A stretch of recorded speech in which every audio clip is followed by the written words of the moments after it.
going to start my PowerPoint, and then I'm going to go into the book view and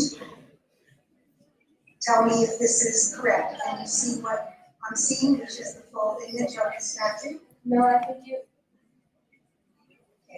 you have to go onto the screen first and share your screen. I understand. Okay, share screen. It says host disabled, screen sharing. So, what's that mean? Host, I'm the host. Huh?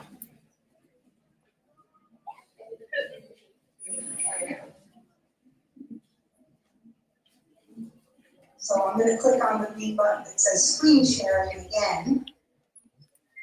And let's see, I have screen 1 and share. Okay, now I'm screen sharing. All right, and now I need to find my little PowerPoint icon, and there it is. And I go, now how does that look? Now I go to the book view? Yeah. All right. And bueno, un aplauso para Vanessa, porque mañana no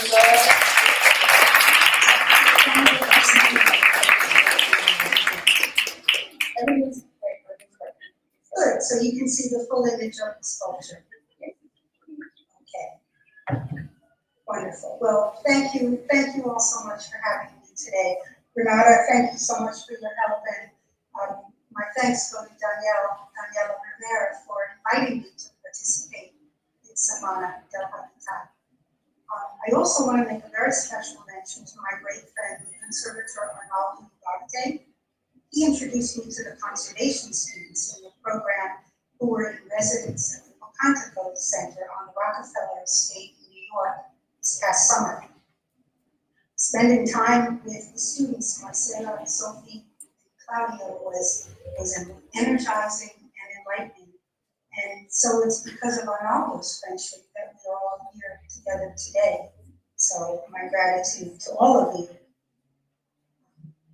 I'm going to begin my presentation on the restoration of the Statue of Liberty with a short introduction to my work as a sculpture technician in New York, and how this led to Hoeb Studios being chosen to participate in this important work. My father, Bruce Hoeb, was a sculptor. His personal practice was in figurative marble carving. He set up his studio in New York in the late 1960s, and the work of Hoeb Studios was in mold making and casting and restoration. We did technical services for other artists.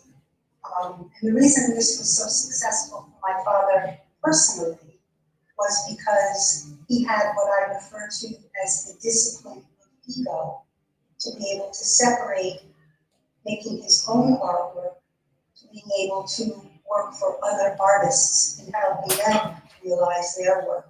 So that was a very key lesson that I learned early on as a craftsperson. In other words, the difference between being an artisan working for others and being an artist myself, which I came to realize later in my life through the American Artists Hands Archive. So I began my apprenticeship in my father's studio when I was very, very young. I look at this picture of myself at 17, and I look like a little baby. And I laugh. I'm here sitting in the studio in front of a clay model that was the beginning of an enlargement for an artist. So I was pretty young at 17. But I learned all aspects of sculpture making techniques and restoration under his guidance, and we worked together for many decades.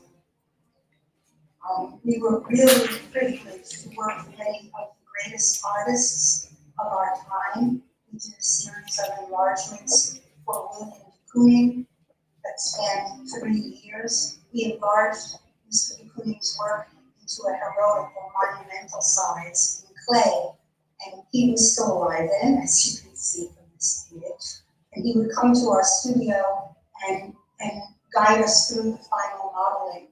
Ultimately, the sculptures that we enlarged, molded, and cast for him went into bronze.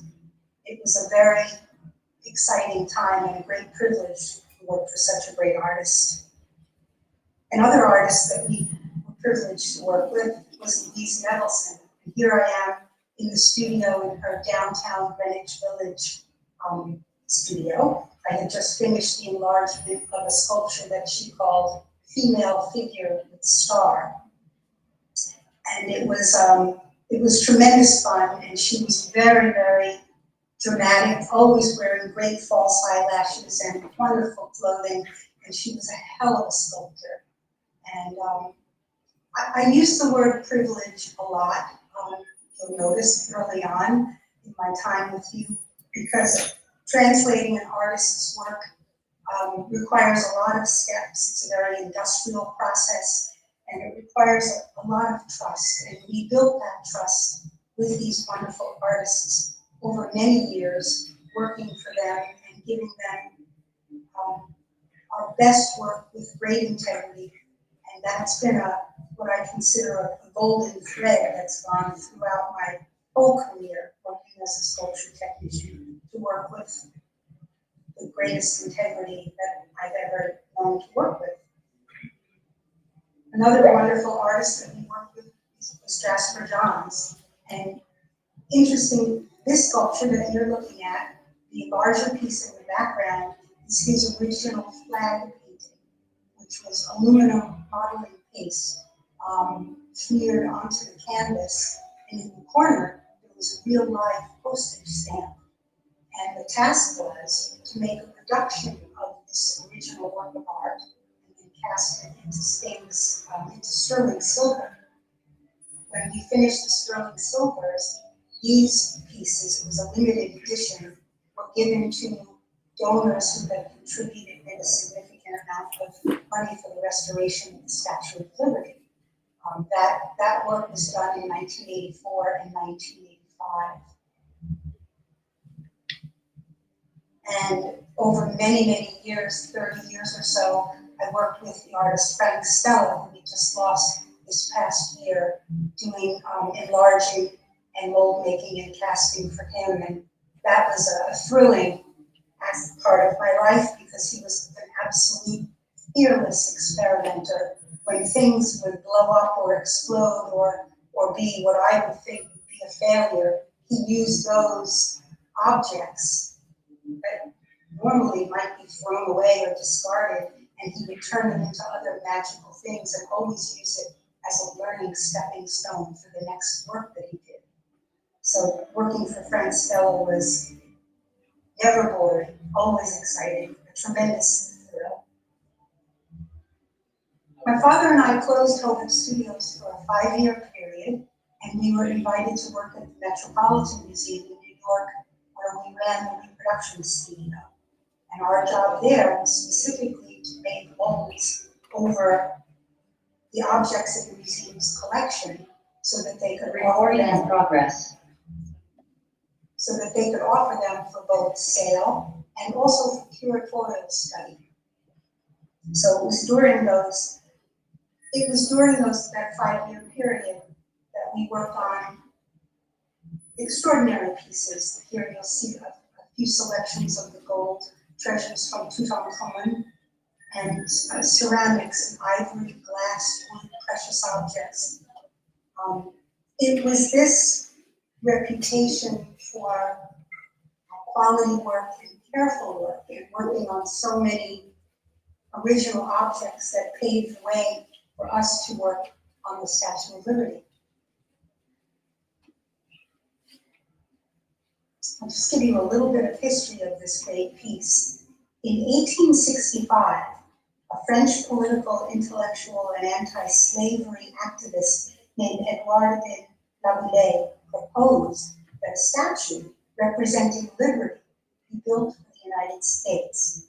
This monument would honor the United States centennial of independence, the friendship with France, and it would be a gift from the French people. The Statue of Liberty's formal title is Liberty Enlightening the World, and it was designed by the French sculptor Frederic Auguste Bartholdi. And its metal framework was designed by Gustave Eiffel. Sure, that's a name that's familiar with you from the Eiffel Tower in France. So the idea was born. Rabelais discussed it with his friend Bartholdi, and 21 years later, in 1886, the statue was dedicated in New York. It was dedicated as the Statue of Liberty National Monument in 1924.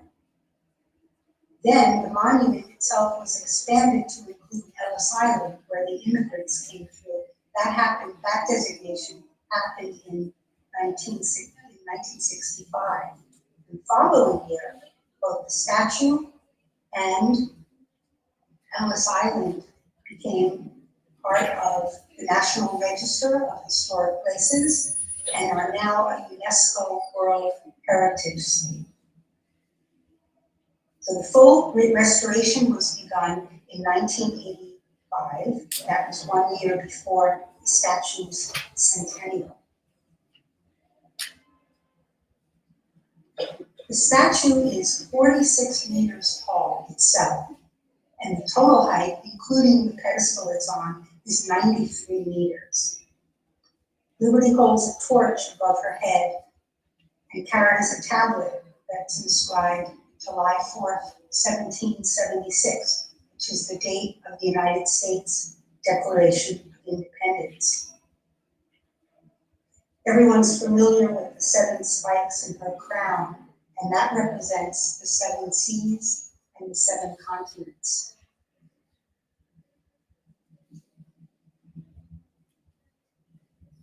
A lot of people don't see this because, of course, it's way high up in the air and you don't see it, but underneath her foot, Liberty stands on a broken shackle. This broken shackle represents the abolition of slavery following the American Civil War.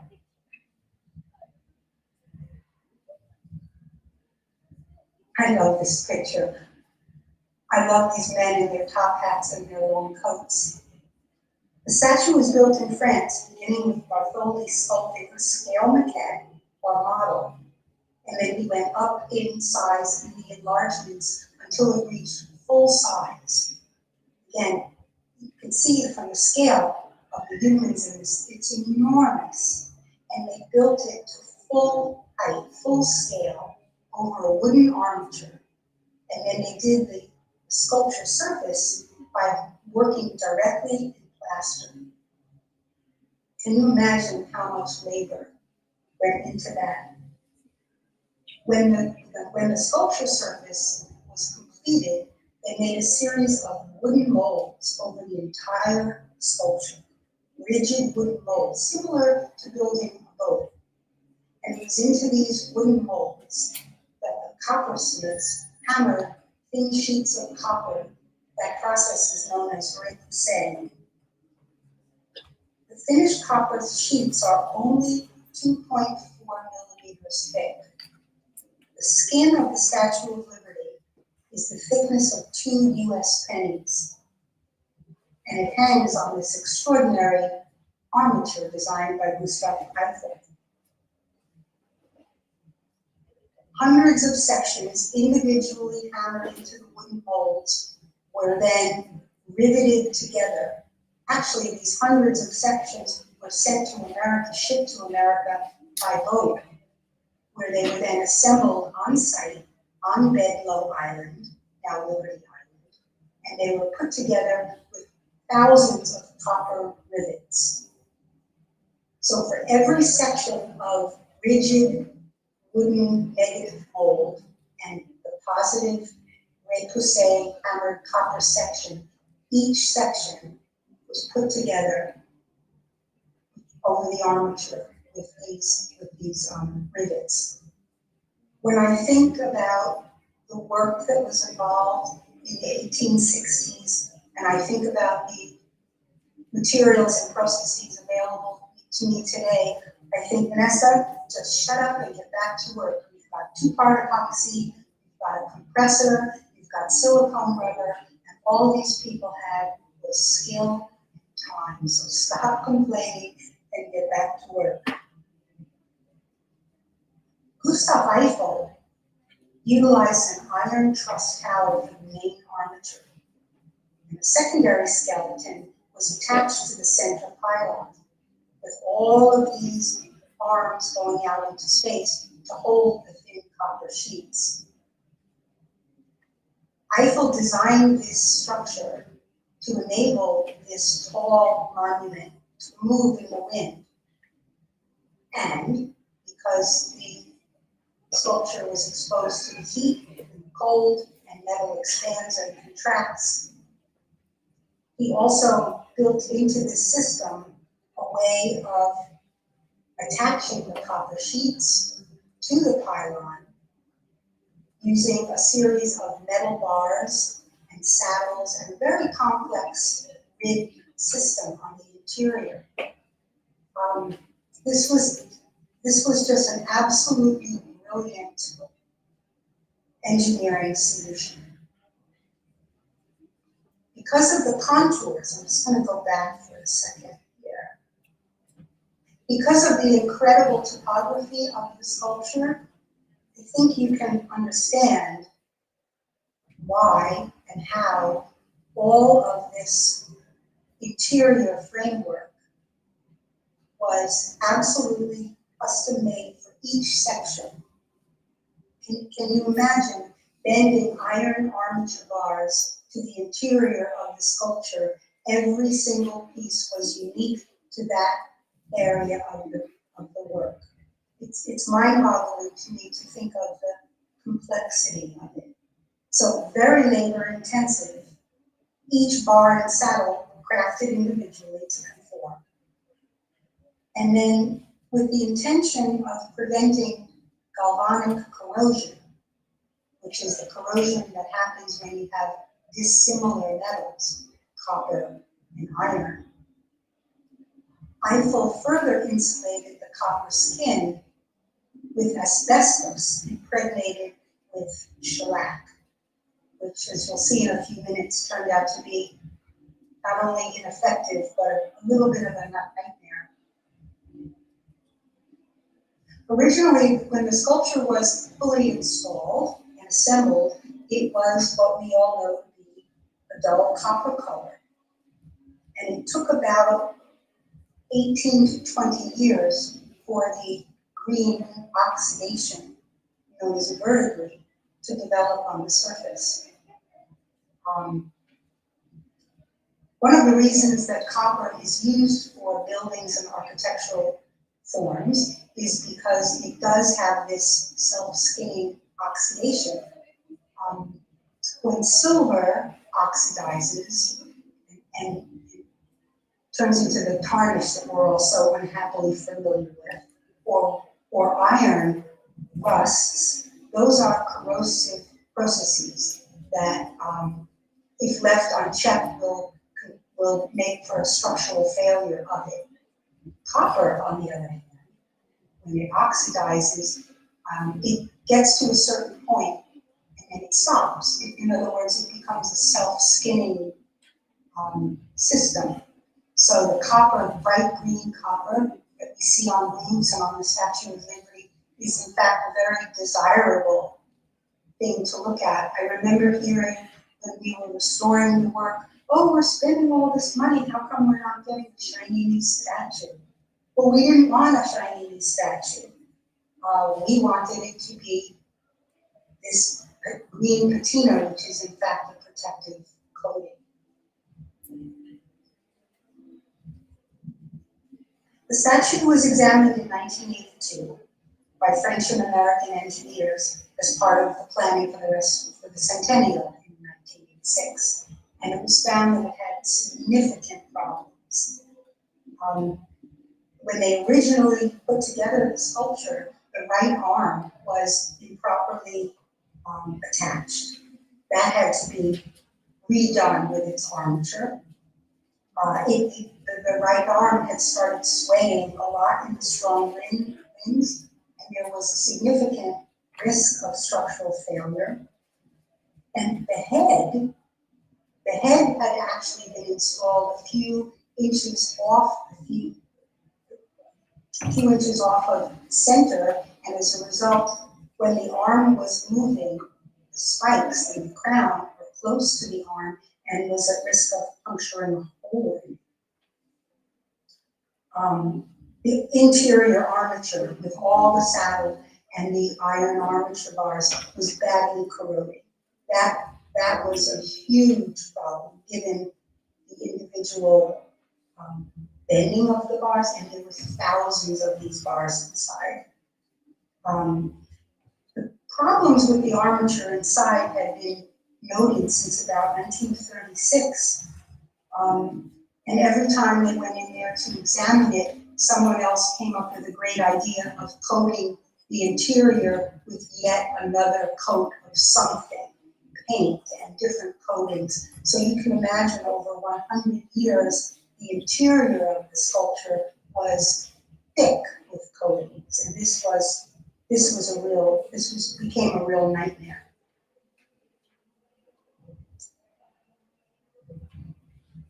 You see on the cheek of the sculpture's face, there are holes. Those used to have copper rivets in them. There were hundreds of those rivets that had shaken loose and fallen out over the years. Those had to be replaced.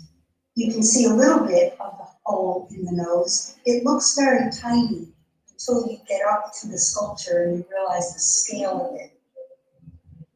There was a tear in the corner of one eye where water had collected and frozen. And there was a fairly large hole at the bottom of the curl of her hair, where also water had frozen and expanded, and over the years just literally punched a hole in it.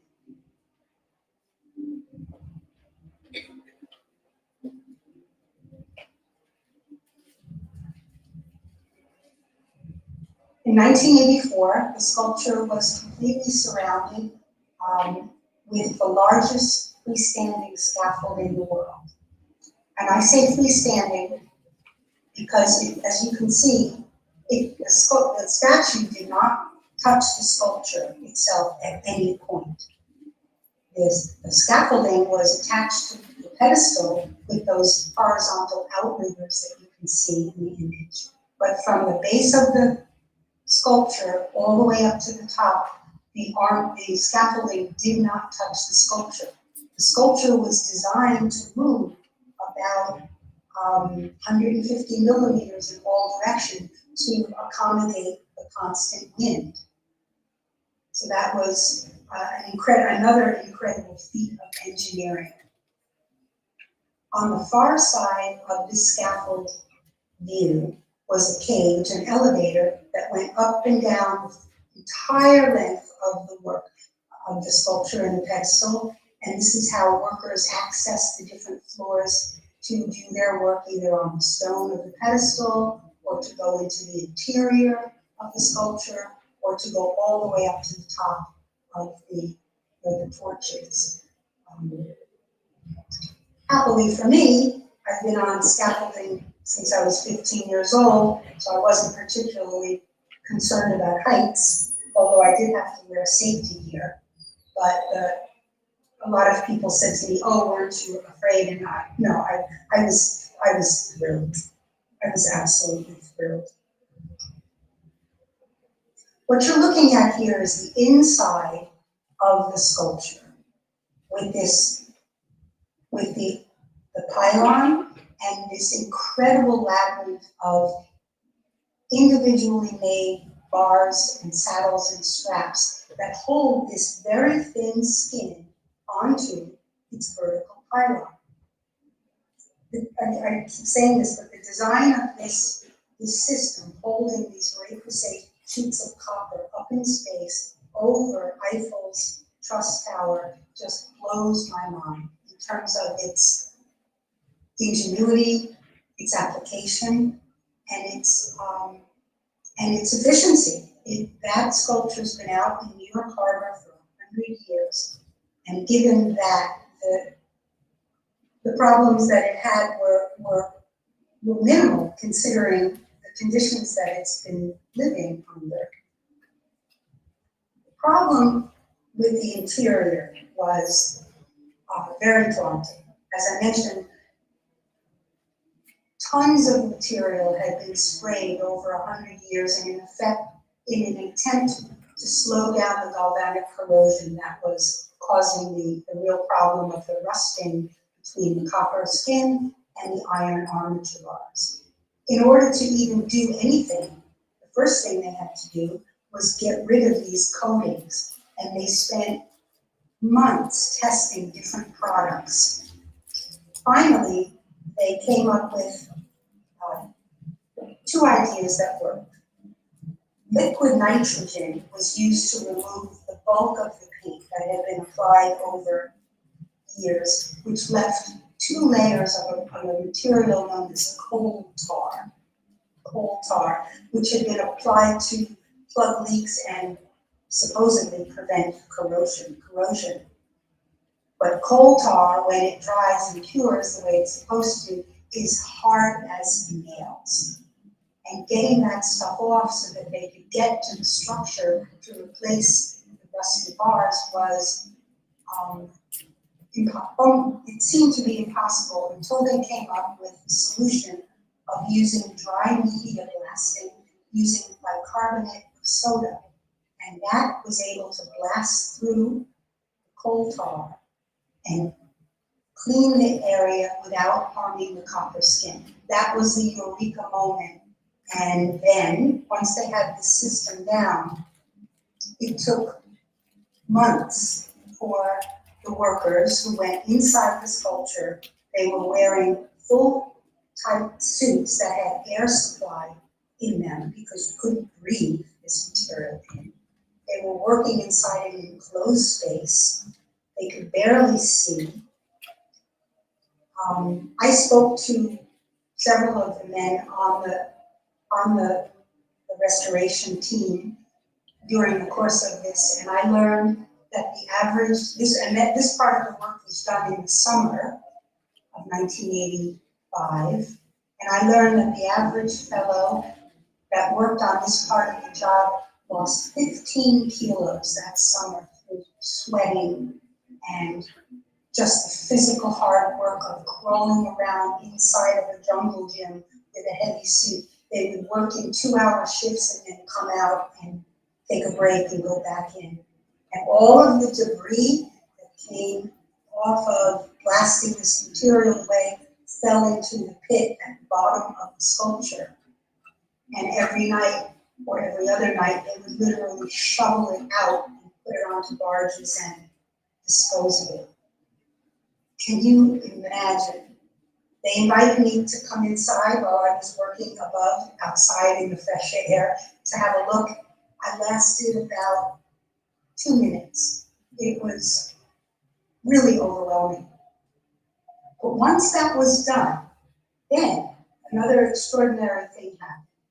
The engineers knew that they had to replace every single rusted iron armature bar. But you couldn't just take them out, replace them, but they would fall down. So they came up with a plan of every day they had a map, and they located a dozen or so armature bars in one spot. They went up, they took them out, they took them down to the forge that they built at the base of the sculpture on the island.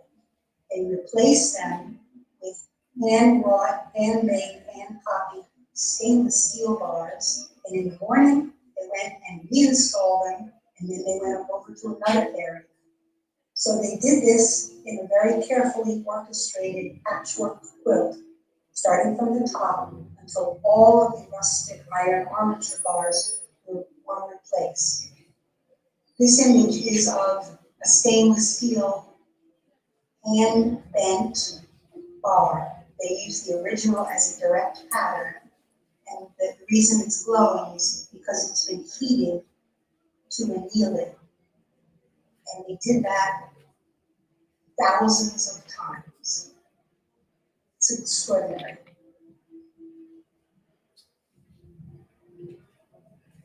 The torch also had some significant problems. Originally, Bartholdi designed the torch to be a solid-looking unit covered with gold leaf. But by the time they got to that point in the sculpture's building, they'd run out of money. So they substituted this design, which many of us grew up with, and it was lit from inside. It was meant to be a lighthouse, but it never really worked very well as a light. The light was never bright enough, and it always leaked. So part of the restoration, since they had fresh funding now, was to remove and replace the old original torch with Bartholdi's original design. Going back to Bartholdi's drawings, they made a full-scale plaster model that you can see on the right, and then they made traditional wooden molds over the plaster model, and then they hammered copper. They utilized the Retos technique again to make the new replacement torch, which was then covered with 24-karat gold leaf. The torch reflects the light and the sun in the daytime, and it's lit by floodlights at night. So this is just a composite image of the overview of the work that I did at Hoeb Studios, which consisted of my father, and there was a total of 5 of us. The fellows that worked in our shop with us, which was a tremendous, tremendous joy, as you can imagine. I'm embarrassed to tell you, but I'll tell you that I grew up in New York City all of my life, and I've never gone to the Statue of Liberty. You know how it is when it's in your town, and it's not until family or friends come as a tourist that you go there, but I've never gone there. So going on to Liberty Island to work on it was the first time I'd ever been to the Statue of Liberty. So that's my confession. What you're seeing in this slide is just an overview of making a mold over the damaged area. The coppersmiths cut out the blemish, and then in the lower right, you see the new copper piece. But just to start from the beginning, we organized our materials, our rubber, plaster, and all our supplies, and every morning we got picked up by Coast Guard cutter and brought to the island, and that in itself was a thrill. I'd never gone to work by boat before, so that was tremendous. And we hauled our stuff up the ramp, and then we finally got to the elevator and went all the way up to the top, which took a really long time. This image always kind of pulls at my heartstrings because you can see the World Trade Center in the background, which is no longer there. And this shot I throw in because it's fun, and also you can see the distance between the scaffold and the surface of the sculpture. That's the space that was always there. And it was daunting. I don't mean to make light of being 95 meters up in the air. And I said to my team, I said, you know, you guys can curse and sputter and spit all you want, but you're not allowed to say oops. But also in this image, you can get a sense of the scale of it a little bit. So the very first thing that we had to do was we had to put a large bib around the neck of the sculpture. We were working on the hair and the nose and the eye above it, and we had to be careful not to spill anything on it. So the first thing we had to do, and that day was a particularly windy day, so that was a bit of a tough task, but we accomplished it.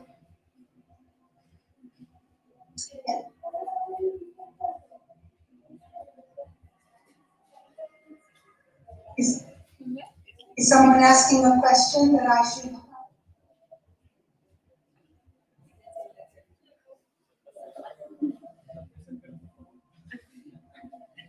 I'm sorry, it's the same, but this meeting is almost ending. We have like a minute and a half left. Oh dear, okay, and then maybe hopefully we'll be able to go on to the next meeting, so I'll move along. So this is making the mold, rubber mold, which is reproduced, which is reinforced with burlap, and then a plaster shell. And then we remove the plaster shell, and into the negative mold, we made a positive plaster cast, and you can see the blemish caused by the hole. We then repaired that and gave this master model to the coppersmiths, and they used that to make the new copper pieces. For the eye, it was the same process. We made a rubber mold with a plaster shell. There's the negative mold. And the curl of the hair has a very large hole. The rubber mold, the plaster shell, removing the rubber mold, and the new copper piece. A fabulous thing happened one day. I heard a crazy sound, and it was the Goodyear blimp, which I'd always seen above me, and it was flying below me.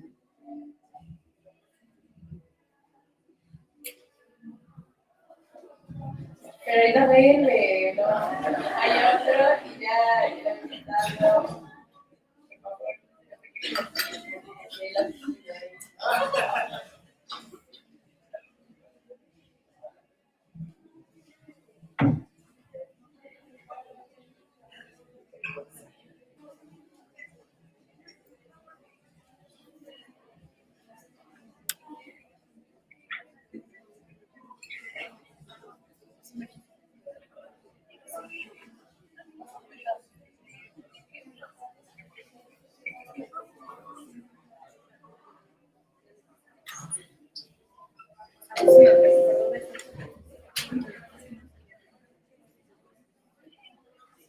Right there. Back. Very, very nice. Okay, so I'm just going to do this one more time again. I'm going to go to share screen. Okay. Now I just need to find my little thing there. There we go. And I think what I need to do is just race through these slides and go to almost the end. And go to the book view. And how am I doing? Can you see? Renata, can you unmute yourself for a moment? Sorry, no, I can't see your screen. Okay. Let's see what I need to do here. Okay. Can't see my screen. I'm wondering if I don't get this organized in a good way. Let's see. Launch meeting. Again.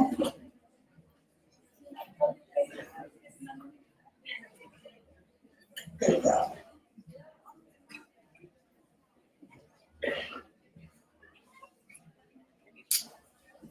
Tell me what you see. Can you see me now? Can you see my screen now? Yeah, it's perfect. Thank you. Perfect. Oh my goodness, there's a word we don't use a lot. Okay. So I'm just going to scroll through this quickly. And I'd like to use this time for those of you that are still with us, if we can do some questions. This photograph was taken the winter before the sculpture restoration started. And my father and I took the postcard and cut it out to the Statue of Liberty, and I couldn't resist sitting on the toe because again I had never been there before. Recording in progress. I couldn't believe the scale of it, so I thought I would end with that slide. And let's see. And just leave this beautiful sculpture up if we want to do some questions and answers for the audience. Is that okay? Yeah, totally. All right, well, Renata, I'm going to let you manage this part of it since I'm not sure how to do that in terms of how the questions will come to me or if I can hear or I need your guidance with this part of it. ¿Quién tiene preguntas que quiera hacer? Okay, we have a lot of questions. So. Good. Hi, Vanessa. I just wanted to ask, how did you took the decision to change the torch to the original sign?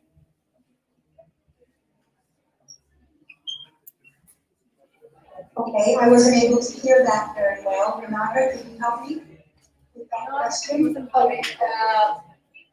I wanted to ask, how did you took the decision to change the torch to the original sign? Okay, can you repeat that question? Do you hear me now? I can hear you. Okay. How did you took the decision to change the torch to the original design? I'm not getting it so clearly. Renata, can you help me? Maybe. Can you hear me? I can hear you clearly, Renata. I wasn't able to hear Sylvia's question very clearly. Oh, yeah. Marcelo was just wondering why you changed the design of the torch to the design. Oh, because originally Bartholdi's design was to have a solid surface and gold leaf.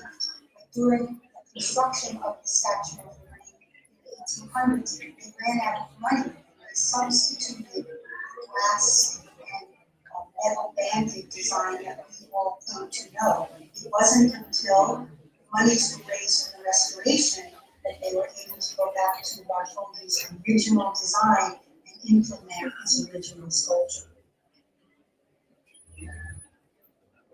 Thank you. We have another question about how you match the patina on the outside of the sculpture. I did not actually do the patina. That was done by a patinist who was based in New York City. Copper nitrate, the oxidation, the verdigris that we all are familiar with copper is a very common formula.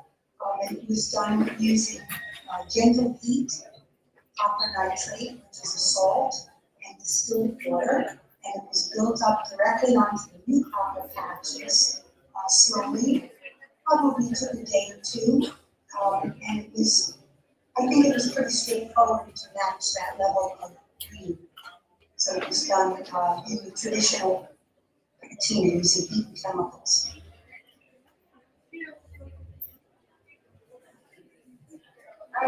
How long do you think it would take to start another restoration project over the Statue of Liberty? I'll need your help on that one, Renata. It's too far away from the microphone. How long do you think it'll take for there to be another project restoring the Statue of Liberty?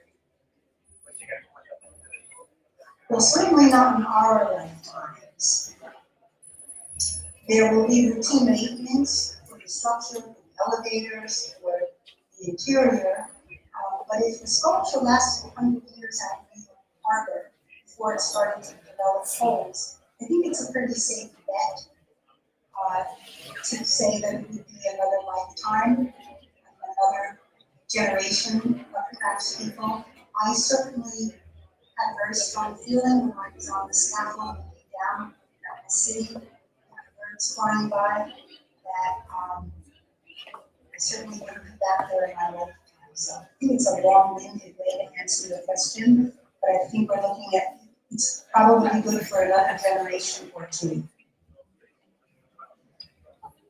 Thank you. We have another question. It's over here. We have like a Department of Culture that helps us with these sorts of projects. So we were wondering who financed this project, given that you don't necessarily have the same type of thing.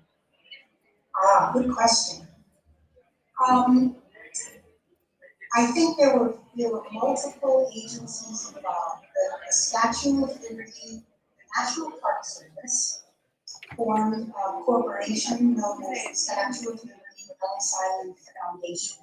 And under that legal heading, that gave them the ability to go out and raise funds.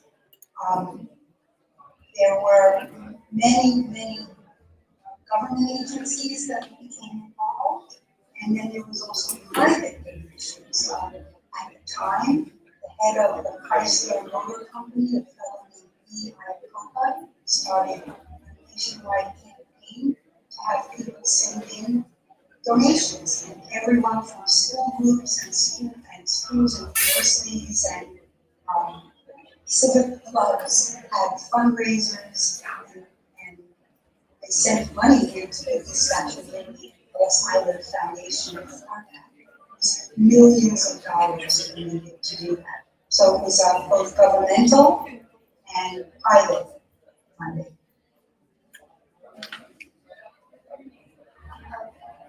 Hi, can you hear me? I can. Okay. First of all, wow, this whole project was amazing. And maybe it's a silly question, but I'm just curious. What happened with all of the places with all of the pieces you replaced from the interior of the sculpture? Oh, that's not a silly question at all. Being that it's an UNESCO World Heritage Site, all of the molds, the master models in plaster, the wooden molds, the replacement parts were all carefully logged and cataloged. Many of them are on display at the museum that's at the base of the Statue of Liberty. Some of those objects are on display at Ellis Island, right across the water, where the innovation happened. A lot of it went into storage.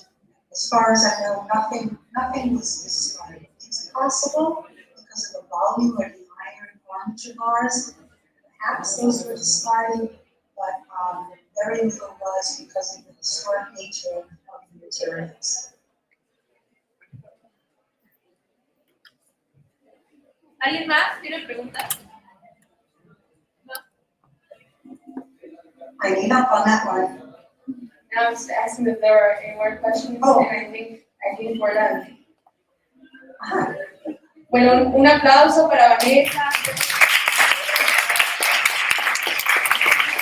oh, I see people talking. I'm so grateful that you've given me this opportunity. I see my buddy Arnaldo, and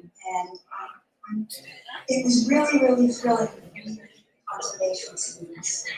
Brought the place energy, it was fantastic. We shared wonderful meals, more than a glass of wine, and it was a real feeling of connective tissue between people who are in the arts. As I have a phrase, we're pulling on the same rope, and I love for history and preserving the past and doing the work to keep it for the generations to come. So all of you who are in attendance today, I applaud you and I thank you. And I have every intention of being in your neighborhood at some point, so I'll let you know. And we would love to have you. Thank you so much for making time for us today.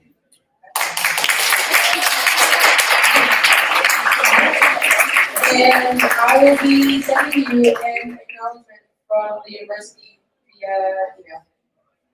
Thank you. And as the days or moments go by, if questions come up, please feel free to contact me, and we'll keep the conversation going.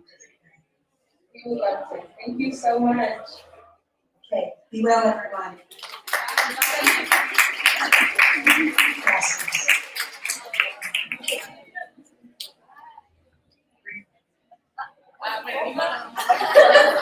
Es tu amigo, tienes su número, Fernanda. Sí. Y bueno, muchas gracias por venir. Hay una conferencia de arquitectura. Y para los sellos, si mejor podemos ir afuera para no interrumpirles tanto la conferencia a los que van a venir. Gracias.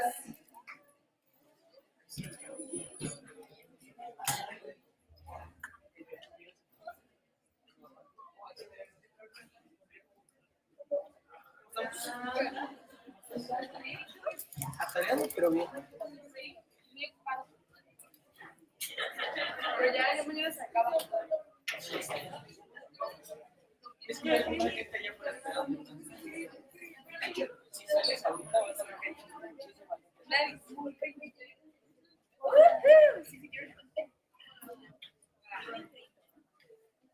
¿qué tal les fue?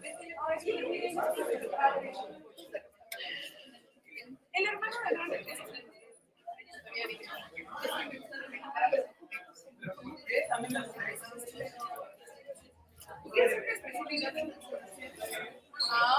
bueno, lo perdonamos.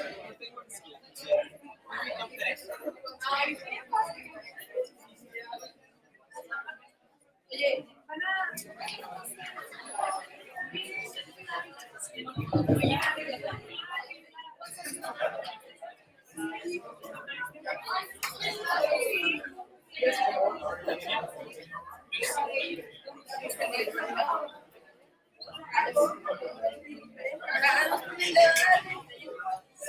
pero tienen el taller de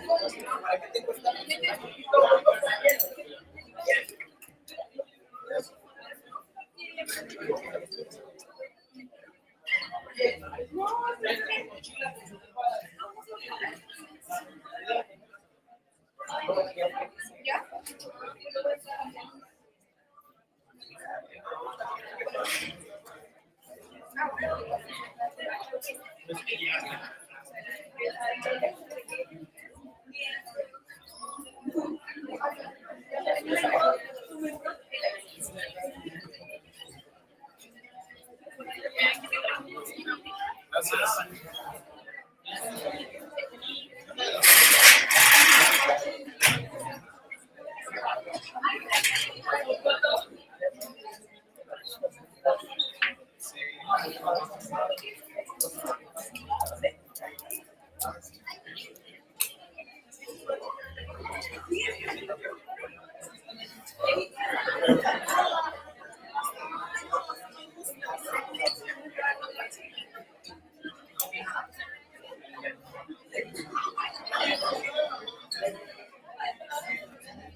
Algo que necesiten, todo lo demás.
Sí, nos dio ya una cosa así de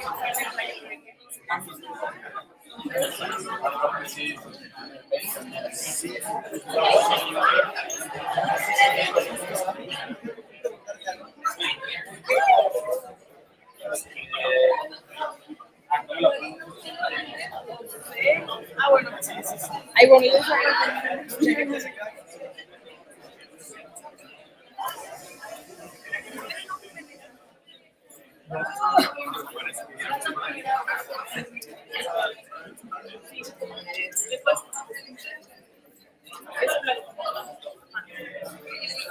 No, es muchas cosas. No, esto.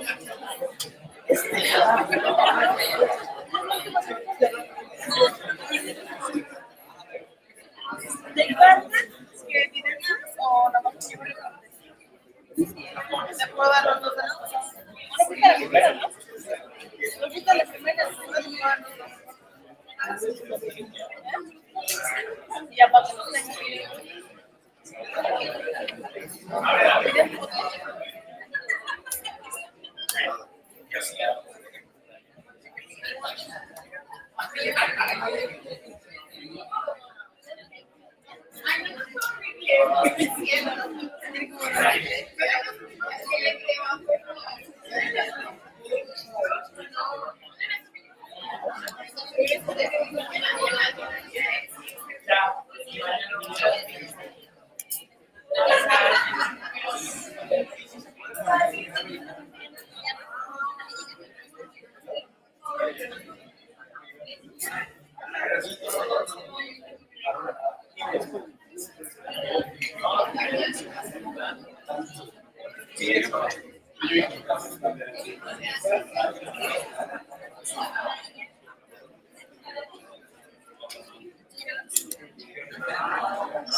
Bueno, hola.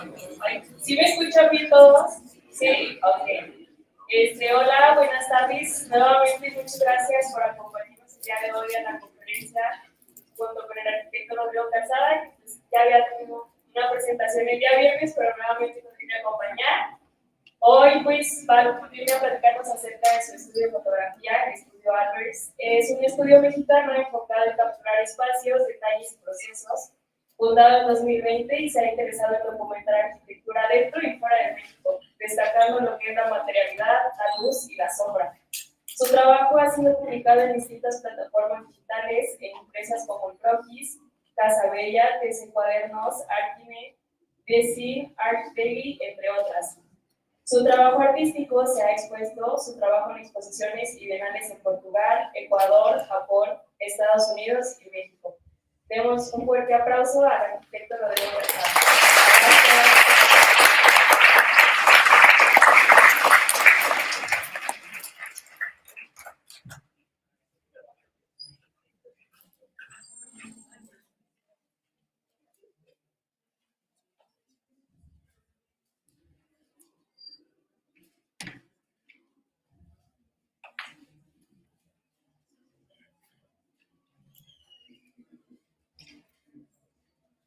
cada persona va creando una propia cosmovisión de la vida, una síntesis de lo que uno es y de lo que uno aprende.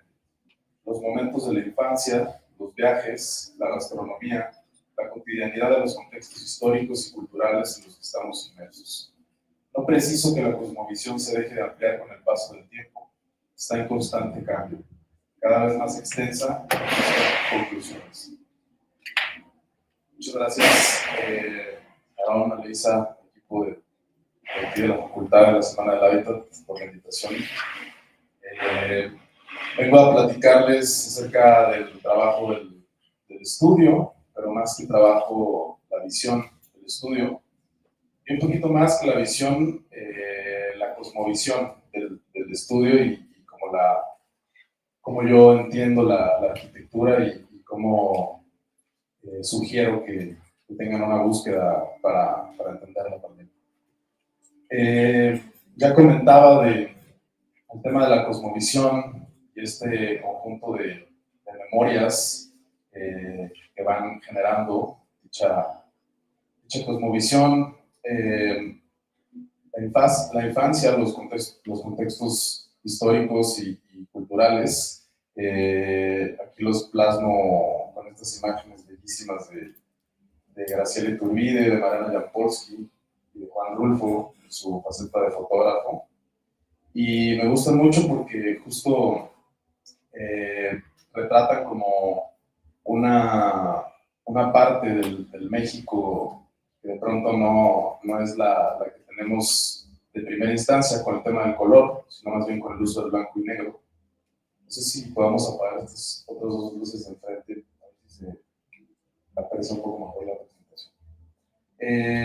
Es curioso ver estas imágenes porque yo creo que si ustedes las imaginan desde una perspectiva de color o real, me podrían más o menos decir qué colores vienen en estos vestidos, por ejemplo, o en estos sombreros, o parte de la cultura de este país, ¿no? Que se basa fuertemente en el color.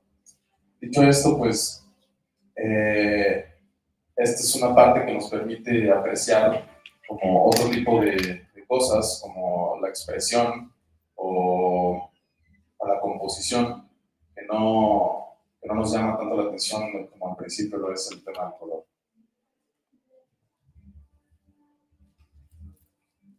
Creo que vivimos en un país increíble que tiene todo tipo de paisaje, todo tipo de altura, y entender nuestro país y nuestra cultura desde la fotografía creo que es muy valioso, ya que así como otro tipo de arte va haciendo el registro de cierto tipo de momento de la historia. La cosmovisión arquitectónica, a su vez, de la mano un poco, se compone de distintos libros, distintos pensamientos, igual una búsqueda como con un enfoque más arquitectónico. Y pues desde luego los viajes que uno hace desde que está en la universidad y antes, pero ya con esta visión de absorber arquitectura y de estar como en constante aprendizaje de ver y de conocer arquitectura. Creo que esta disciplina es algo que se tiene que conocer, se tiene que habitar, porque no siempre, la fotografía desde luego es la herramienta y es de lo que venimos a hablar hoy, pero hay unas cosas que nunca se van a sentir igual en dos dimensiones. Justo es parte de nuestro enfoque y de nuestro objetivo de estudio, pero creo que sí debemos de tener estos viajes que de alguna manera u otra también han generado una cosmovisión arquitectónica. Por ahí me honra mucho estar aquí en nuestra aula, en esta facultad en la cual estudié, en la cual hice mi examen profesional. Me honra mucho que están por acá mis sinodales. Y estudiamos por ahí unas secuencias de arquitectos con este tema de la cosmovisión arquitectónica, en las cuales hablábamos de qué manera los arquitectos pueden tener un aprendizaje de otros arquitectos o de otras arquitecturas de manera directa y de manera, pues, tal vez menos directa, ¿no? En algunos casos, como de qué manera la arquitectura o arquitectos mexicanos han sabido tropicalizar algunos conceptos que aprendieron en primera persona de otros arquitectos y cómo ya involucrando como los temas de nuestro país, la historia, los sistemas constructivos, pueden llegar a generar obras pues, con una propia identidad que trascendieron esta cosmovisión arquitectónica de alguna manera. Otros ejemplos en los que quizás no fue tan directo el aprendizaje, sino más bien de manera un poquito más personal o una búsqueda más como personal, que creo que mayoritariamente es la que yo he tenido, una búsqueda personal dentro de la arquitectura y la fotografía. Pues bueno, yo me llamo Rodrigo Calzada, mucho gusto. De verdad les agradezco mucho el tiempo que están aquí escuchando. Espero que se lleven algo. Yo soy músico, antes que arquitecto y fotógrafo, y nací y vivo actualmente en esta bellísima ciudad, San Luis Potosí, en la cual estamos teniendo ahorita nuestra práctica profesional, tanto de las 3 disciplinas. Y bueno, creo que comentaba mi socio Rodrigo en la otra ponencia que vale mucho la pena como siempre hay que viajar y hay que explorar y hay que tener como esta búsqueda fuera de la ciudad y del país inclusive, si es posible. Pero creo que nuestra ciudad tiene unos valores de identidad y de temas de arquitectura y de construcción, de materialidad muy valiosos que creo que debemos explorar y debemos profundizar. Actualmente tengo una oficina con varios amigos que nos dedicamos a distintas disciplinas y creo que está muy chido como esta parte de la sinergia porque sumamos mucho unas disciplinas a las otras, ¿no? Ya hablábamos en los proyectos de Elipsis sobre esta sinergia que hemos tenido con otros colegas dentro de los proyectos y cómo se ven nutridos cada uno de estos proyectos, ¿no? Yo actualmente me siento muy contento porque el próximo año vamos a presentar este álbum, que es una pieza que hemos trabajado durante 4 años en el tema de la música. Es un álbum que se puede ubicar dentro del género bossa nova y folk. Creo que me ha dado mucho esta parte de la sinergia de la música también, porque me permite entender como el ritmo, como la composición, que de pronto son 2 o 3 conceptos que se repiten en las 3 disciplinas artísticas y que creo que le suman mucho valor al trabajo de cada una de ellas. Desde luego, yo propiamente he construido mi cosmovisión y mi cosmovisión arquitectónica. En general, pues desde luego en estos viajes por estas playas y estos paisajes que comentaba al principio de la ponencia, increíbles que tiene nuestro país. Desde luego, pues las especies y toda la fauna y la flora que tenemos en nuestro país. Aquí hay algunas fotos del lago de Chapala.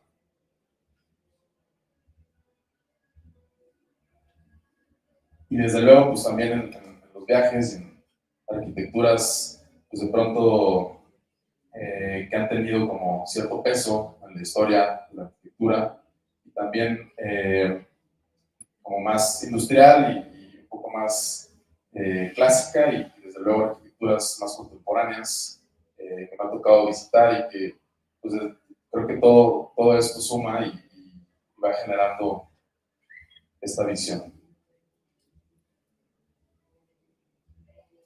Bueno, en 2020 estábamos con la idea de fundar un estudio de fotografía y arquitectura y pues teníamos como un enfoque, o yo veía como la oferta de fotografía inmobiliaria que había por ahí, y siempre, no sé si ustedes recuerdan, pero como que siempre recuerdo que las fotos de los bienes inmuebles están muy feas. Y como que, bueno, pues igual, creo que lo que más hay, como fotografía para vender lugares, entonces vamos a fotografiar de esto, ¿no? Obviamente yo con el objetivo pues, de hacer fotografía de arquitectura, pero bueno, como negocio creo que puede valer la pena empezar con esa parte. Ya descubriendo estas arquitecturas, pues sí me encontré con bastante carencia de calidad pues, espacial y de sensibilidad, que no era lo que pues, de pronto a mí me emociona y creo que es parte del objetivo de la arquitectura, que es como mejorar el entorno y mejorar la calidad de vida de los seres humanos. Entonces, para mí estas arquitecturas, pues de pronto sí había como mucho, pero pues igual sin la idea que yo tenía, ¿no? Entonces, hicimos el estudio y lo enfocamos como a esta parte, ¿no? Conjugar la sensación y la emoción, que es lo que yo puedo como yo puedo rescatar como de la arquitectura, y que creo que a través de la fotografía es como mucho más valioso y de mucho más valor.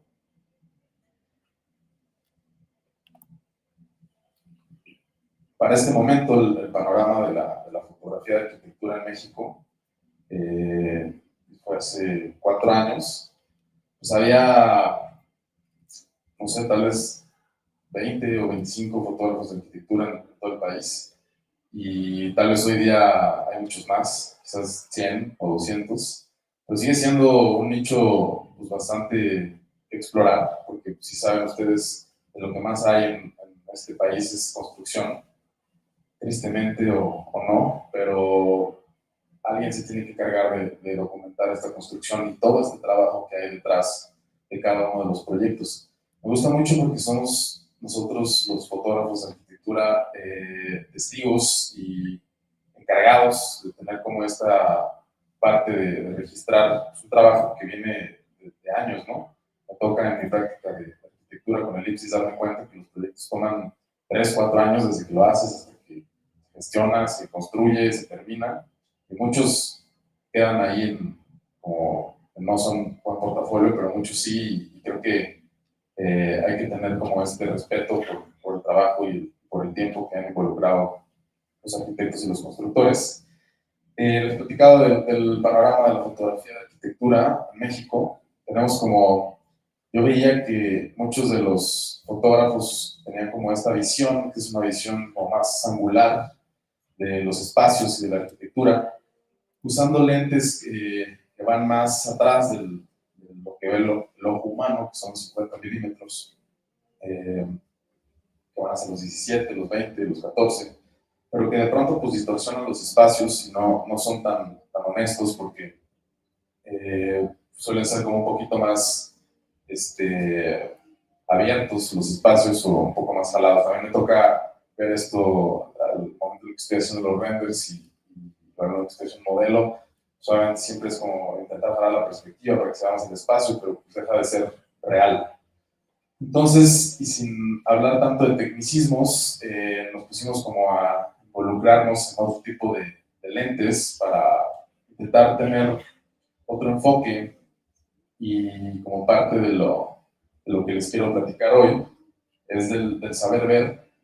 Me parece que el saber ver y el saber observar,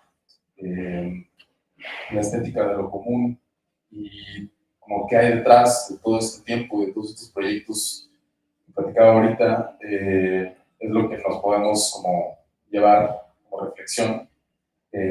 No solamente pues, ver el espacio, que obviamente el espacio pues, hay una calidad en algunos proyectos espacial muy increíble, pero también hay una serie de elementos que considero que desde mi punto de vista han contribuido desde nuestro estudio al panorama de la fotografía de arquitectura en México. Todo esto para generar una calidad de vida.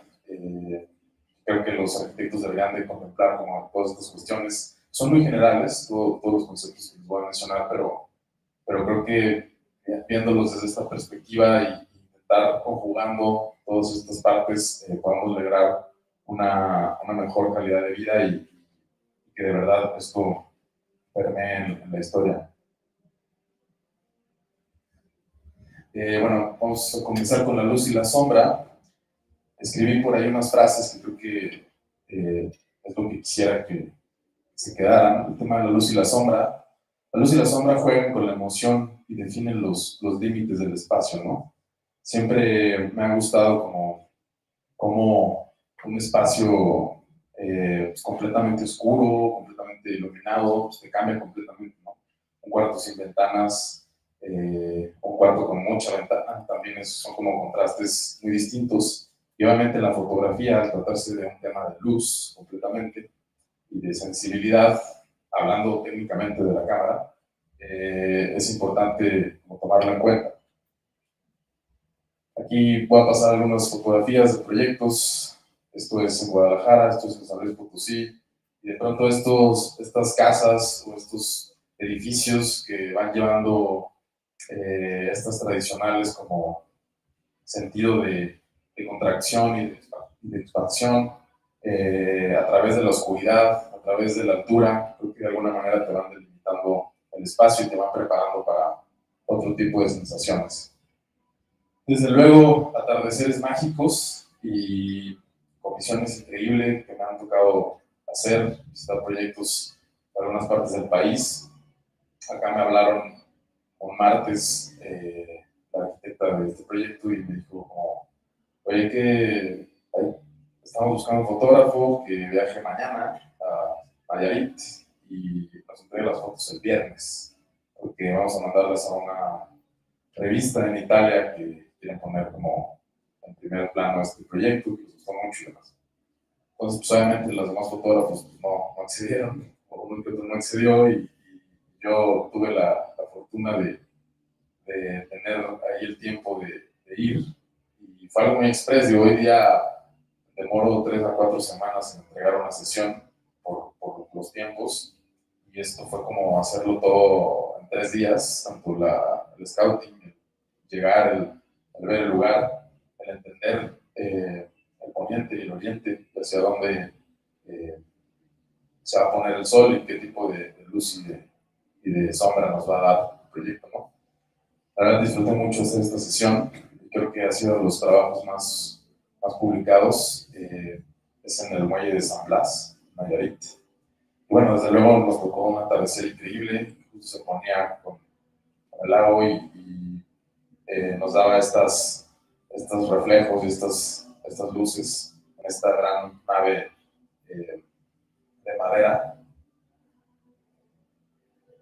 Algunos detalles, insisto, la luz y la sombra, involucrando también la parte del paisaje, creo que nos pone en otro contexto, ¿no? Es un proyecto en Campeche. Bueno, el color por el que escribí que manifiesta la temperatura y expone la materia. Me gusta abordar el tema de la materia desde el color, desde la textura, que ahorita les hablaré, más que como material en sí, ¿no? Desde esta perspectiva de la fotografía, creo que el color es muy importante, y justo comenzaba la plática hablando de nuestro país y de la historia de nuestro país a través de estas fotografías de las mejores fotógrafas que ha tenido el país. Y creo que el color siempre ha sido como un reto.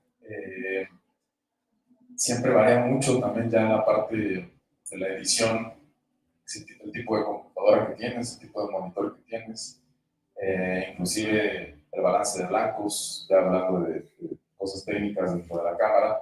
Pero creo que sí, siempre intento como recordar o llevarme distintas referencias de los colores, la arquitectura, ¿no? Que voy a visitar. Este es un mercado en Espujil, Campeche. Me encantan las arquitecturas negras, creo que tienen bastante personalidad y bastante autenticidad. Y pues bueno, desde luego siempre llegar y ver estas arquitecturas monocromáticas, todas negras, en este caso, siempre es como muy llamativo y creo que intentamos que a través del lente podamos capturar el color real. De pronto, los negros siempre me pasa que reflejan el azul del cielo, entonces hay que cuidar ahí como el balance de los azules para que el negro de verdad sea el color real. Estos otros proyectos son ahí mismo en Espujil y justo son 3 proyectos de los mismos arquitectos y los 3 los hicieron como con esta expresión de teja negra, de barro.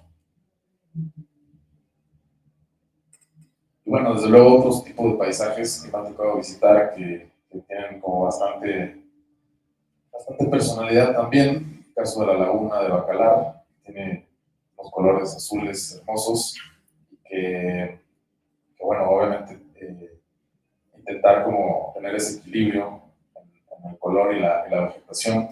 Esto es un mercado ahí en Bacalar, en el cual los arquitectos usaron el mismo tono que tiene la laguna, o algunos de los tonos del azul que tiene la laguna para las cubiertas. Y pues, no sé, me acuerdo que decía Richard Rogers en alguna plática con Legorreta respecto a la torre de BVA, se le hacía muy loco a Richard Rogers como que le había tocado hacer un edificio morado, ¿no?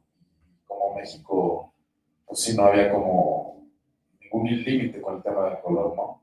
Estas arquitecturas creo que siempre son bien interpretadas por la gente y desde luego pues a mí me toca llevar estos proyectos a la fotografía y intentar mantener ese equilibrio del color, el cual habla de esta cierta materialidad de cada uno de los proyectos. Desde luego el ladrillo y los sistemas constructivos, el color que este tiene y la personalidad que da. Este es un edificio en Guadalajara y creo que sí, definitivamente es muy padre como entender el color desde este punto de vista, ya que llegar a estos espacios y encontrarte con estas arquitecturas monocromáticas o bicromáticas, sí te ponen el enfoque en otras cosas, ¿no?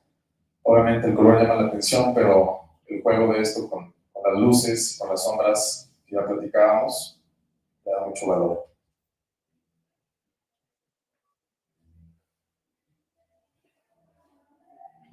Esta es otra casa en Guadalajara, que también ya podríamos hacer como una paleta de colores con todos estos proyectos y de verdad, volviendo a lo que decía Richard Hoyos, creo que tiene mucho valor que de pronto pues, sí se tome en cuenta el tema del color, ¿no?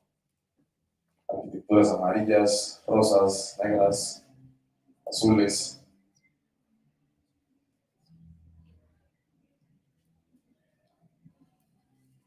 Desde luego los materiales y algunas pues, evidentemente son aplanados, son colores que involucran tema de pintura, pero hay otros que se involucran pigmentos o que los propios materiales tienen un tono, evocan su tono natural, ¿no? En el caso de madera, distintos tipos de madera. Las texturas entretienen la mirada y amplían la perspectiva a través del ritmo. Creo que platicábamos el otro día de qué distinto es cuando te quedas en una habitación y tiene el plafón, el techo blanco, a diferencia de cuando te quedas en un lugar y de pronto tiene una textura en el techo, tiene la viguería de madera, típica de alguna recámara o de una cabaña. Creo que esto pues, de alguna manera entretiene la mirada y creo que es muy importante en la arquitectura y ahora en esta parte de la fotografía como el valor de la textura. Esta casa, por ahí ya voy a hacer una foto, está en Guadalajara, y justo estos arquitectos como que son mucho de texturas y me sorprendí mucho porque me tocó ver como que estaban haciendo cada uno de los ladrillos con los que hacían la casa de concreto ahí en la obra, con el maestro que tenía los moldes y los armaba ahí con una mallita y todos los ladrillos fueron colados ahí, inclusive estas piezas que luego hacían el barandal, que eran más largas, más delgadas. Entonces pues era un exquisito conjugación ahí de texturas en los muros, en los plafones, en los barandales, en las puertas, en los pisos, y no se logra ver también porque no, pero bueno, la piedra, el concreto y estas texturas combinadas, pero aquí tiene no se alcanza a ver, tiene una textura más limpia, que es como de concreto con siembra de duela, más simple. Aquí viene el ladrillo y luego el mismo ladrillo más largo, generando una celosía para pasar la luz. En el piso otra textura más, para los escalones. Entonces creo que esta conjugación de texturas entretiene la mirada y le dan también como una personalidad fuerte al proyecto. Esta es la casa, la arranca de Macías Peredo, toda hecha de ladrillo. Digo, más allá de los costos y eso no les vengo a hablar, pero creo que es un valor muy interesante, cómo desagrupar la arquitectura a partir de estos elementos. Me ha tocado hacer varias fotografías desde que estaba en construcción el edificio Avance de San Luis. Y estoy muy contento, justo acabamos de vender esta foto como en gran formato para unos desarrolladores de Estados Unidos que van a hacer unos proyectos en México y están haciendo como un showroom y están buscando como arquitecturas mexicanas para poner en el arte del showroom. Me gusta mucho esta foto, se llama Sangre de Pichón, propio de la tierra, digo de la piedra, perdón, que es de acá del Bajío. Y justo este momento llegué a la obra, estaban poniendo toda la sangre de pichón en la terraza y todavía no ponían la boquilla. Entonces me gustaba más todavía porque se alcanzaban a entender mejor las divisiones entre pieza y pieza. Y pues una sutil sombra ahí pasando por la piedra. Hicimos otras fotos del edificio que también creo que así mismo tiene mucha textura, mucho color, mucha personalidad. Y pues la verdad es que justo con la cámara es divertidísimo ir a este tipo de lugares porque pues, le hagas zoom in, zoom out, te vayas hacia un lado o hacia otro, pues hay algo que ver y que respetar, ¿no? Más allá de la composición y de la regla de los terceros o de los cuartos, pero creo que es muy divertido entender la arquitectura a través de la cámara y de pronto estas texturas que pues en la edición todavía puedes jugar con la nitidez, con algunos valores que realzan otros tipos de sistemas constructivos y otro tipo de texturas más orgánicas, más intencionales. Nuevamente en Guadalajara, otro proyecto que me tocó documentar, que también conjuga como un tipo de ladrillo, el acero, generando algunas texturas,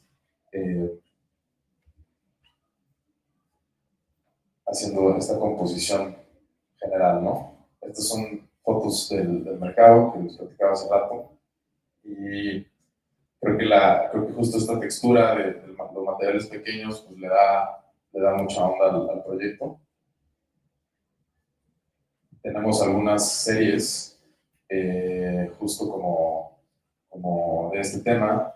Tenemos una que se llama Espejismos de Orden y que aborda como esta perfecta repetición y ritmo de las texturas, pero que de pronto también puede causar en algunas personas como hipofobia o ansiedad de qué tan perfecto puede ser o qué tan preciso puede ser las repeticiones de estas texturas, ¿no? Es una casa en San Luis Potosí, los amigos. Y bueno, el paisaje es el testigo del tiempo y del lugar. Y creo que También me ha tocado entender como la parte del paisaje desde el punto de vista de la cámara y cómo, o sea, el paisaje está antes de concebir las arquitecturas, después siempre llegan y hacen como mucho destrozo y después el paisaje vuelve a ser intervenido. Desde luego hay gente que piensa, que diseña esta parte y que lo trabaja, pero es muy interesante luego ver cómo el paisaje nuevamente se vuelve a apropiar de su espacio, de su condición, y de las arquitecturas que se proponen, ¿no? Esto es un proyecto en Valle de Bravo, y es increíble cómo pues, a través del paisaje y del diseño puedes generar algunos espacios y hacer que conjuguen como los elementos naturales y la función de la arquitectura en sí para que el paisaje pueda lograr trascender. Estas fotos son a las 6 de la mañana, es una hora que me gusta mucho, justo en el bosque pues, hay unas neblinas muy interesantes que se hacen entre los árboles y con la humedad. Entonces, ir a estas horas a sacar fotos siempre es muy difícil por la despertarte y el amanecer y todo, pero creo que siempre vale la pena ya estando ahí, es lo que vemos, ¿no?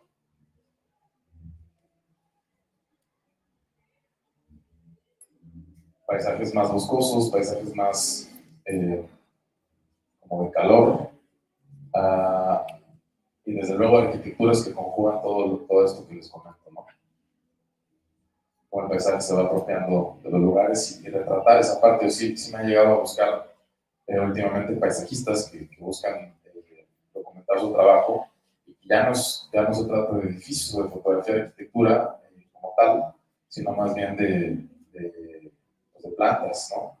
A mí me gusta mucho el universo de las plantas y cómo se pueden apropiarse de los espacios. Estas son las fotografías en Gilitla. Está muy padre. Algunos trabajos que hemos hecho en colaboración con otros amigos, artistas. Y por último, los detalles, que son minuciosos realces que dotan de identidad a un proyecto. Y que creo que la arquitectura, bueno, hay muchas arquitecturas, pero arquitectura que de verdad contemple y tome en cuenta como los detalles, le da muchísimo valor, porque yo he estado en algunos años también en la construcción y pues, me doy cuenta que ya a la hora de la hora es difícil como que entiendan el lenguaje de los detalles, ¿no? Los maestros y la gente, porque es como, tienen un lenguaje más tradicional de sistemas constructivos y es como, oye, no, pero hay que dejar una entrecalle aquí entre el escalón y siempre es como, ¿eso para qué, no? No es tan funcional o tan obvio. Pero creo que estos detalles, algunos proyectos de los que ya vimos antes, o sea, cómo diseñar la luminaria, barandal, las tectónicas de los proyectos y la conjugación de estos elementos como el acero, que puede ser más contemporáneo, y la piedra, que puede ser más natural, más regional, pues logran unos detalles padres que creo que en buena medida nuestro estudio ha documentado con este distinto enfoque y con este uso distinto de los lentes y de acercarnos mucho con los teleobjetivos y encontrarnos con esos detalles que creemos que en este tipo de arquitecturas sí son muy ricos y muy valiosos de mostrar.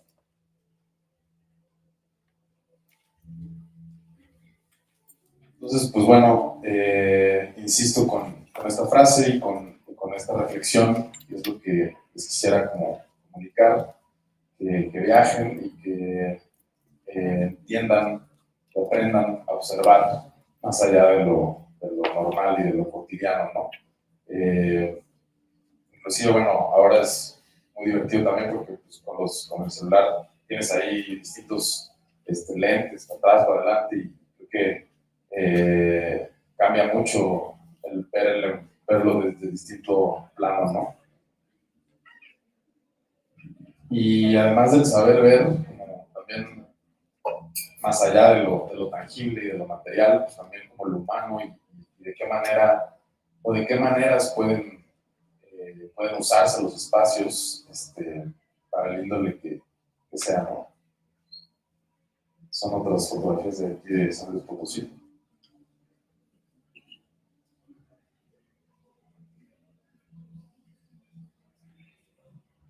Pues bueno, desde luego este estudio ha tenido una participación de distintas personas en estos 4 años, a las cuales les agradezco mucho, que han formado parte de esta historia, de este portafolio, de estos trabajos, y nos honra mucho hacer equipo con gente que tenga nuestra visión para poder diversificar este estudio de fotografía de arquitectura y tener como esta presencia en distintas escalas, en distintos trabajos, ¿no? Hemos hecho fotografía de objeto, de maqueta, que creo que también suma mucho a estos procesos del diseño que tienen como una documentación correcta.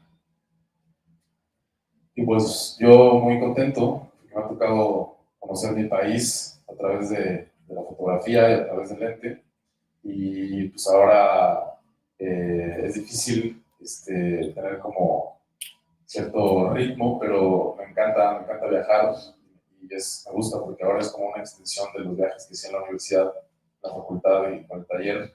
Es una extensión de este camino, pero ahora con la cámara y llegar a cada proyecto y encontrarte con este tipo de cosas, creo que es muy padre y lo agradezco mucho. En estos años de trabajo nos ha tocado exponer nuestro trabajo en distintas ciudades de México, de manera impresa y algunas publicaciones que se han ido por ahí acumulando, que yo creo que, no sé, yo cuando estaba aquí en la facultad estaría sorprendido de estar en estos libros que ya leía y que ya compraba, y bueno, creo que esto ha sido completamente de pasión, de persistencia y de estar ahí en el momento perfecto, con las personas correctas y trabajando mucho, ¿no? Hablábamos en la plática de Elipsis que creo que esta disciplina, esta carrera que elegimos es pues de bastante que hacer y de bastante trabajo, y una vez que uno la termina no deja de ser, inclusive es más. Entonces, pues bueno, creo que desde la fotografía podemos entender la arquitectura de otra manera y tener un realce de estos valores que para mi punto de vista deben tener todas las arquitecturas para trascender y generar una mejor calidad de vida. Muchas gracias.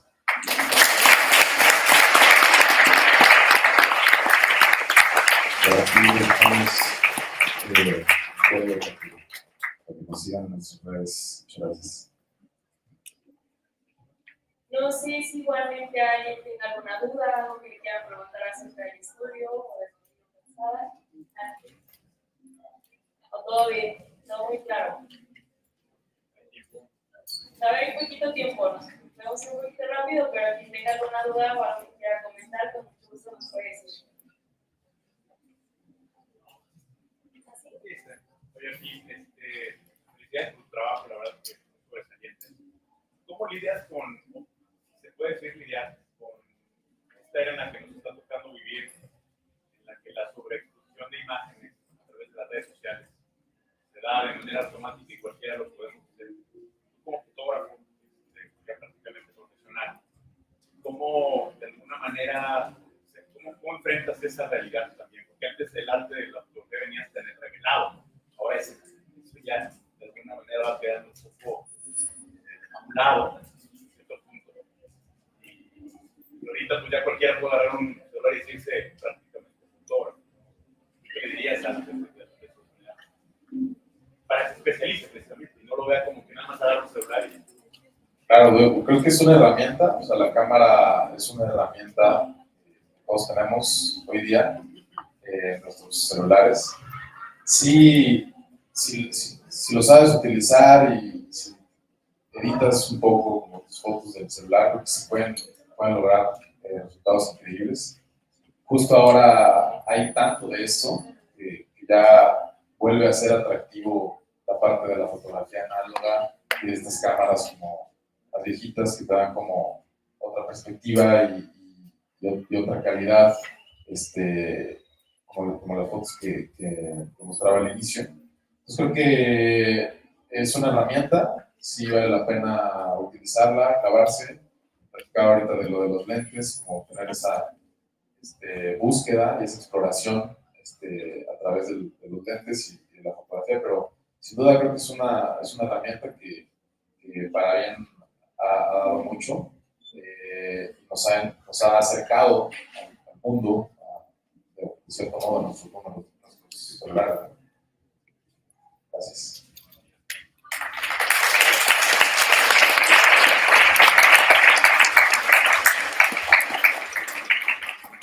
No sé, ¿más comentar más?